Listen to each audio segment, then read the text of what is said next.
जिंदाबाद जिंदाबाद जिंदाबाद। पर्यावरण के हत्यारा मुर्दाबाद मुर्दाबाद मुर्दाबाद। पर्यावरण के हत्यारा मुर्दाबाद मुर्दाबाद मुर्दाबाद। पत्थर माफिया मुर्दाबाद मुर्दाबाद मुर्दाबाद। पत्थर माफिया मुर्दाबाद मुर्दाबाद मुर्दाबाद। पत्थर माफिया के सहयोगी पूर्व सांसद कमेश्वर बैठा मुर्दाबाद मुर्दाबाद मुर्दाबाद। कमेश्वर बैठा मुर्दाबाद मुर्दाबाद मुर्दाबाद। कमेश्वर बैठा वापस जाओ वापस जाओ वापस जाओ। इनकलाब जिंदाबाद जिंदाबाद जिंदाबाद। इनकलाब जिंदाबाद जिंदाबाद जिंदाबाद। इनकलाब जिंदाबाद जिंदाबाद जिंदाबाद। पर्यावरण के हत्यारा मुर्दाबाद मुर्दाबाद मुर्दाबाद। पर्यावरण के हत्यारा मुर्दाबाद मुर्दाबाद मुर्दाबाद। पत्थर माफिया मुर्दाबाद मुर्दाबाद मुर्दाबाद। पत्थर माफिया मुर्दाबाद मुर्दाबाद मुर्दाबाद। पत्थर माफिया मुर्दाबाद मुर्दाबाद मुर्दाबाद।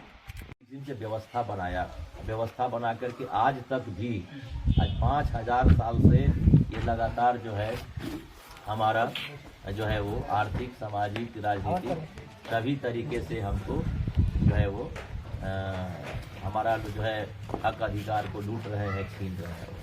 इसीलिए हम लोग जाति जनगणना के बारे में बोल रहे हैं। इसकी जाति जनगणना होनी चाहिए और उसके आधार पर आरक्षण फिक्स होनी चाहिए। और रोजगार के लिए भी हम लोग को जो है आरक्षण मिल भी गया तो रोजगार नहीं मिलेगा तो आरक्षण का कोई मतलब भी नहीं है, जाति जनगणना का भी कोई मतलब नहीं है।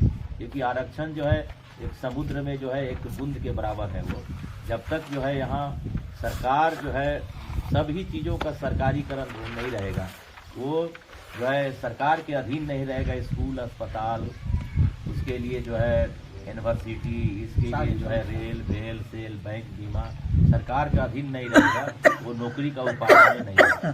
टाटा बिरला के हाथ में चला जाएगा तो वहाँ नौकरी नहीं मिलने वाला है।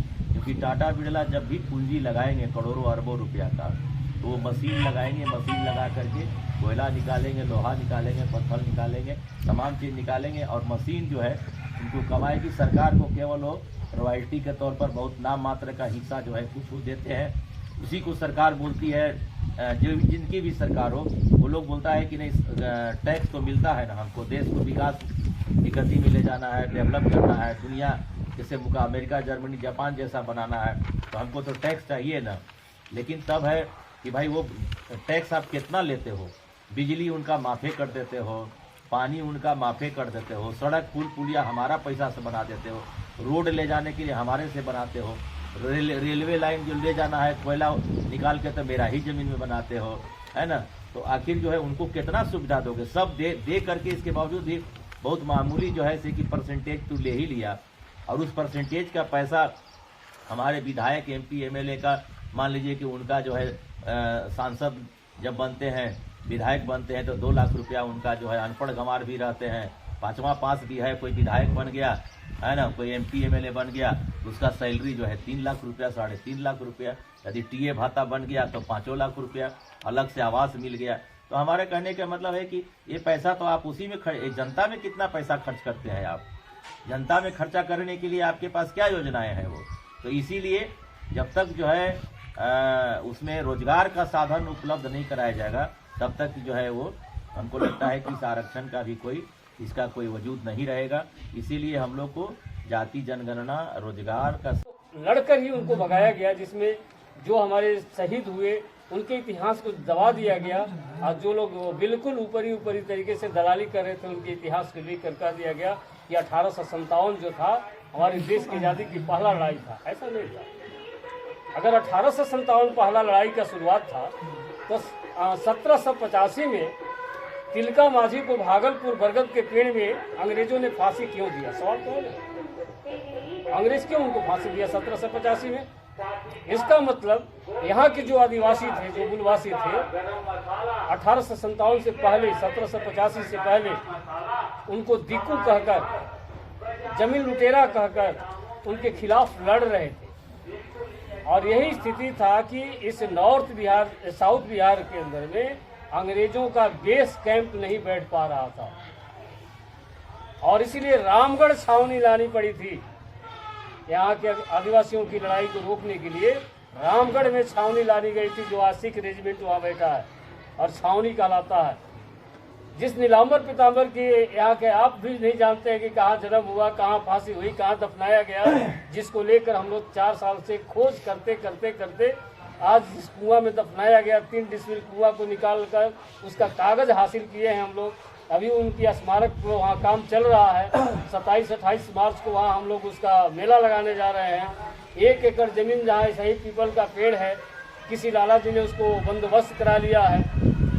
उस जमीन को हासिल करने के लिए हम लोग डीसी से मिल रहे हैं और उसको छीनने के भी प्रयास कर रहे हैं कि अगर सरकार और उसने नहीं छोड़ा तो जबरन छीने।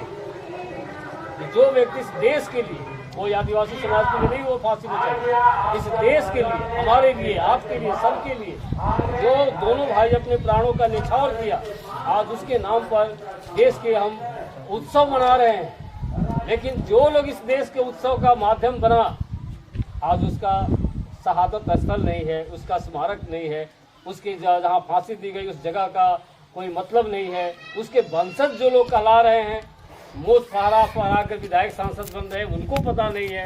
पूरे गढ़वा हम लोग घूम गए, के गांव घूम रहे हैं, लातेहार साथी घूम रहे हैं, पलामू घूम रहे हैं, हम लोग बहुतों को मालूम है। तो ऐसे पुरखों को जो कि अंग्रेजों से लड़े थे, खाली कुल्हाड़ी और तीर धनुष लेकर उस बंदूकों को जवाब दिए और लेस्लीगंज में छावनी बनाया गया उन दोनों भाइयों को पकड़ने के लिए। सब सोच सकते हैं कितनी बड़ी लड़ाई थी। और यहाँ के राज रजवाड़ी और जमींदारों ने साजिश के तहत उनको पकड़वाया और वहाँ उनकी फांसी हुई है। तो हमें मुर्दाबाद, पर्यावरण के हत्यारा पूर्व सांसद कमेसर बैठा को मार भगाओ, इनकलाब जिंदाबाद, इनकलाब जिंदाबाद, पर्यावरण के हत्यारा मुर्दाबाद, पत्थर माफिया मुर्दाबाद, पत्थर माफिया मुर्दाबाद, पत्थर माफिया मुर्दाबाद, पत्थर माफिया के हत्यारा के सहयोगी पूर्व सांसद कमेसर बैठा को मार भगाओ, इनकलाब जिंदाबाद, इनकलाब जिंदाबाद।